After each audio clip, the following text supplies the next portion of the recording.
Video को like करें।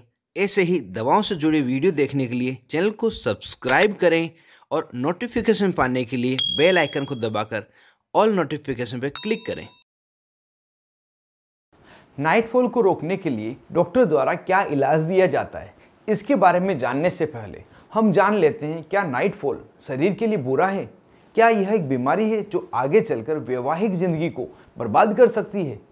इसके लिए स्टडीज बताती है कि किशोर अवस्था के लड़कों में, टीन एज बॉयज में नाइटफॉल होना उनके जननांगों की सही ग्रोथ तथा सही कार्य करने के संकेत है। साथ ही शरीर में सेक्स हार्मोन का बैलेंस सही है, इसका भी संकेत है। लेकिन यह तब तक सही है जब तक यह लिमिटेड हो। अगर नाइटफॉल फ्रीक्वेंटली बार बार होता जा रहा है तो यह बीमारी तो नहीं, लेकिन एक प्रकार की समस्या जरूर हो सकती है जिससे व्यक्ति मानसिक तौर से बहुत ज़्यादा पीड़ित रहता है। उसकी फिजिकल तथा मेंटल हेल्थ दोनों प्रभावित होती है। अब जान लेते हैं इस समस्या को किस तरह से रोका जाए। क्या दवाइयाँ लेना आवश्यक है या कोई अन्य तरीके भी हैं जिससे यह ठीक हो सकती है, उनको हम एक एक करके जान लेते हैं।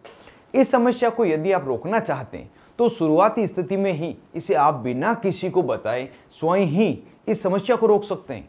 वह तब होगा जब आप अपनी daily life style, daily routine को बदलेंगे। मतलब सबसे पहले पोर्न वीडियो देखना बंद करें, सेक्स के बारे में अधिक सोचना बंद करें और अपनी शारीरिक ताकत को डाइवर्ट करें। जैसे यदि आप पूरे दिन बैठे रहते हैं, सेक्स के बारे में सोचते हैं, तो किसी प्रकार की फिजिकल एक्टिविटी करें, जिम में जाएं, वॉकिंग करें, योग का अभ्यास करें। कई तरह के अलग अलग योगा अभ्यास अवेलेबल है। दोस्तों तथा परिवार के साथ समय बिताएं। दोस्तों से सेक्स के बारे में कम से कम बात करें। खुद को थोड़ा आध्यात्मिक बनाएं, धार्मिक स्थानों पर जाएं। इस तरह से यदि आप कोशिश करते हैं तो आप खुद ही इस समस्या पर काबू पा सकते हैं और किसी को बताने की आवश्यकता नहीं।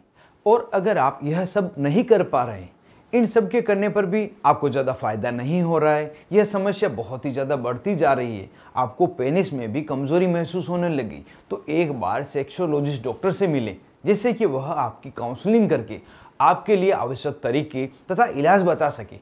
जनरली इस समय जब व्यक्ति डॉक्टर के पास जाता है तो डॉक्टर सबसे पहले उनकी काउंसलिंग करके उन्हें ठीक करने की कोशिश करते हैं और ये ही सबसे अच्छा तरीका है।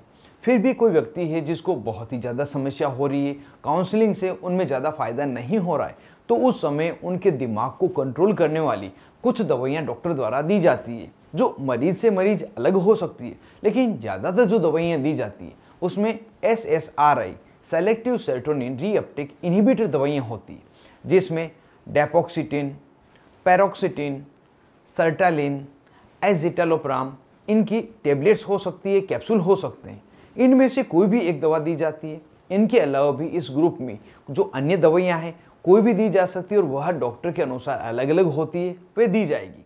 साथ में कुछ शारीरिक कमजोरी को दूर करने वाली दवाइयाँ जैसे मल्टीविटामिन टेबलेट्स यह भी दी जाती है।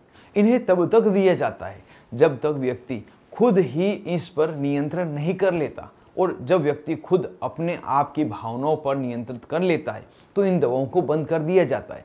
इसी कारण से इन दवाओं को कितने समय तक दिया जाएगा, इसके लिए कोई नियत समय नहीं है, कोई फिक्स ड्यूरेशन नहीं है।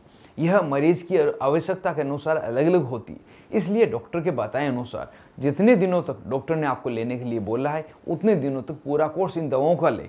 डॉक्टर ही धीरे धीरे इन दवाओं को आपके लिए बंद करेंगे, आप मन से इन दवाओं को बंद नहीं करें।